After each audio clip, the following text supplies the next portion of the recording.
this group, I know you mentioned the other night after St. Louis that it was a step. You didn't want to build anything past that. But do you see a confidence building in this group, especially these young guys? It's been some rough years here the last couple of years. Yeah, I mean, I think I think confidence is something that ebbs and flows throughout a season. I think certainly when you're playing good, when you win, when you score, all those things help your individual and team confidence. But that can ebb and flow through the season for sure. One of the things we talked about early on here, and I think even into the preseason, is not bearing. Or wearing, I guess, maybe the losses of previous years. Like, those years aren't here anymore. It's a new year, and you just kind of move forward. I'm a big believer in, you learn from, the day before, the game before, and then today's a new day, and that's I'm a huge believer in that. And in just like after a good win, today's a new day, and so we spent some time this morning learning from our game the other day, and now we got to go out and play a good hockey game. This league's relentless. You have to be great every single night in order to have a chance, and so we got to make sure we come out with our best foot forward. Do you have some thoughts on just the top line being able to create more chances for? I know it's getting some production, but it seems like it's still lopsided, some of the attempts and scoring chances and that type of thing. I'd have to look at our internal numbers. I don't pay much attention to some of the numbers that are out there externally. I only look at numbers I totally trust myself, and so those are more internal. I think internally we've that line's done a pretty good job. I still think there's a room for giving up less chances. I think that's the best way to kind of change the difference, the differentiation between for and against is limiting. It's hard to outscore the chances against, and or outchance the chances against, and so you have to start by making sure you're limiting those chances against. I think we've also run 70 a lot, so with that you don't necessarily have consistent line mates, but the line, it might take there might be times where they're playing with maybe somebody else. Certainly Connor's spent a decent amount of time with the green line, and then sometimes I sub Frankie into that other line, so it gets a little bit jumbled that way. But I think individually on that line, each player is I'm sure Connor, Berkey, Docker, they're all, I think, trying to do the right things on a consistent basis. They're constantly trying to play the right way, and in that, there's nights you're going to create more than others. But I've been happy with their play. Did you have to change attitudes at all when you came in? Not that players ever want to lose, but when you're in a rebuild, there's a certain reality, and they've lost an awful lot of games the last couple of years. Did you need to change attitudes at all about winning? I don't know. Winning's a funny thing. Like, I don't. Nobody has the attitude that they want to lose. So I don't know that it's that as much as. I guess a couple of things we talked about was one.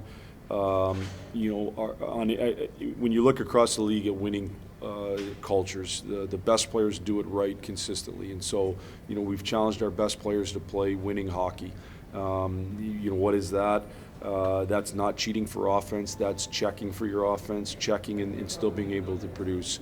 And so that's one area. And then the two is just create a high standard of what's expected in terms of day-to-day work ethic, compete, attention to detail.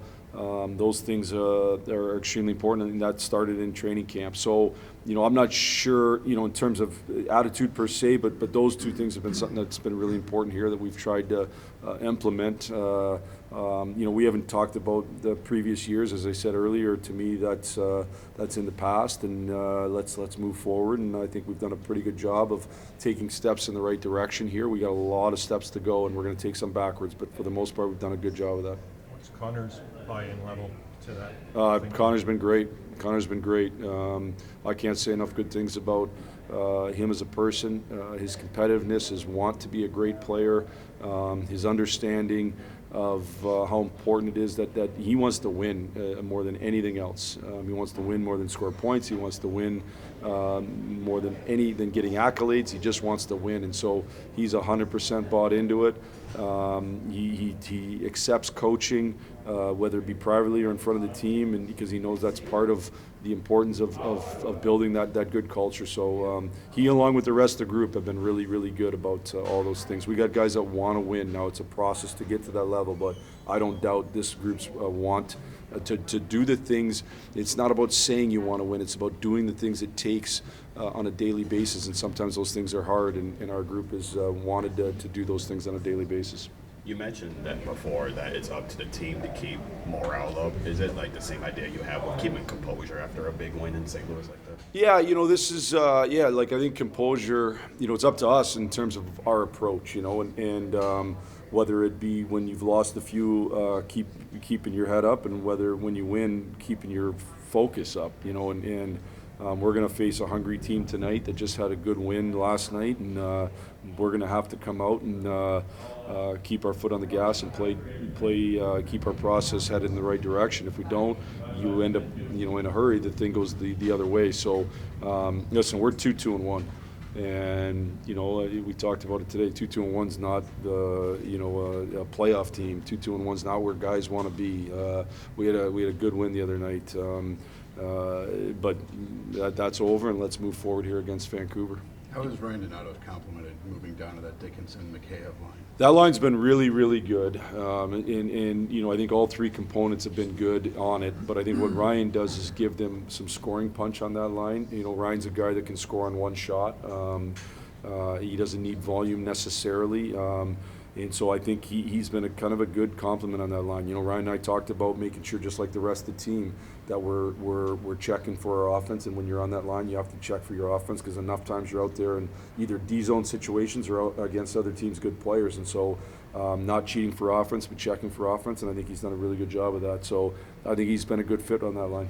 Do you expect Slaggert in there tonight? Slags, no, I don't expect him to play tonight.